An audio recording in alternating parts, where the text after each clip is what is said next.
Assalamualaikum warahmatullahi wabarakatuh. Para pemirsa channel Budaya Palembang Darussalam.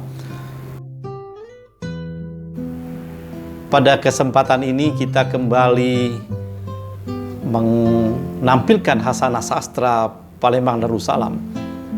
Dan kami akan melanjutkan karya pantun dari seorang penyair Palembang yang bernama Amanda Mai Dalam Hati, atau dikenal dengan nama aslinya Fir Azwar. Para pemirsa, pada episode sebelumnya kami mengetengahkan satu pantun yang berkonten tentang Palembang Darussalam. Kali ini kami akan menampilkan pantun yang pertama bernuansa tentang sejarah Melayu yang bermula dari Bukit Seguntang. Dan nanti yang kedua akan kami sambungkan dengan pantun tentang perasaan asmara yang melanda remaja. Nah, para pemirsa, sebagaimana diketahui bahwa Bukit Seguntang berada di kota Palembang. Bukit ini merupakan bukit tertinggi atau puncak tertinggi di kota Palembang. Dia daratan tertinggi. Dinamakan Seguntang karena dia seperti mengguntang-guntang di atas permukaan air yang pada waktu itu, kalaulah tidak ada bangunan-bangunan seperti ini, maka ketika kapal masuk ke Muara Susang sebelum menuju masuk ke Palembang, maka yang tampak pertama kali adalah Bukit Seguntang. Dalam bahasa Melayu, guntang itu adalah pelampung pancing. Nah, karena itu dia seperti mengguntang atau mengapung-apung. Se adalah awalan. Ada yang menyebut juga si guntang.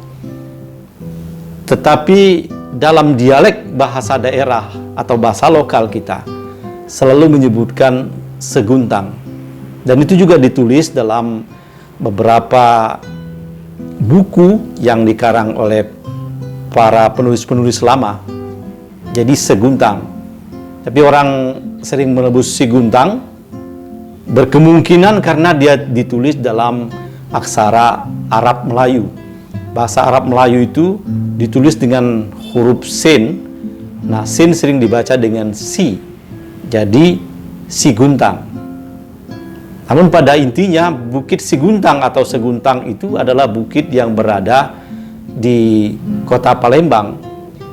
Dan dalam Hasanah Sastra Melayu, nama Bukit Seguntang ini juga tercatat dalam buku Sulalatus Salatin atau asal mula raja-raja Melayu yang pernah ditulis oleh Tun Sri Lanang dan juga Abdullah bin Abdul Qadir Munsi. Nah, dalam buku ini diceritakan bahwa ada tiga kesatria yang bernama Sang Sapurba, Krishna Pandeta, dan Sang Nila Pahlawan yang turun ke Bukit Seguntang. Tiga kesatria ini ya kemudian ditemui oleh Demang Lebar Daun, dan sebelumnya ditemui oleh dua orang perempuan bernama Wan Malini dan Wan Empuk. Nah, lalu Wan Malini, Wan Empuk melihat pada pagi hari ketika kesatria itu berada di Bukit Seguntang. Nah, konon sebelumnya sebenarnya dia sudah melihat Bukit Seguntang pada malam harinya.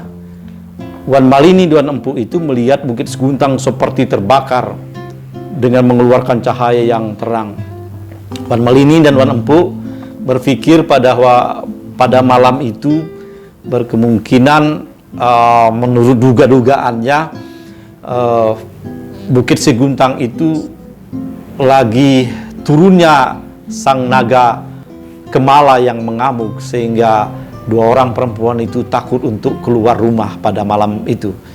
Nah, barulah besok paginya dia pergi ke Bukit Seguntang, di mana di Bukit Seguntang itu dia berhumah, dan humahnya begitu begitu lebat ya, padinya begitu lebat. Dan pada saat 3 ksatria ada di situ, Wan Malini dan Empuk begitu terkejutnya melihat ketiga ksatria ini, dan lebih terkejut lagi ketika dia melihat padinya yang berbuah masak itu berubah menjadi emas buahnya, dan tangkainya berubah menjadi perunggu, sedangkan daunnya berubah menjadi perak. Nah, kabar ini tersiar dan terdengar oleh Demang Lebar Daun. Lalu Demang Lebar Daun datang bertemu dengan 3 ksatria ini. Konon 3 ksatria ini mengaku berasal dari Iskandar yang Agung atau Iskandar Agung, dan juga bernasab Sulaiman alaihi salam. Dari pertemuan itu, maka Demang Lebar Daun menghaturkan sembah.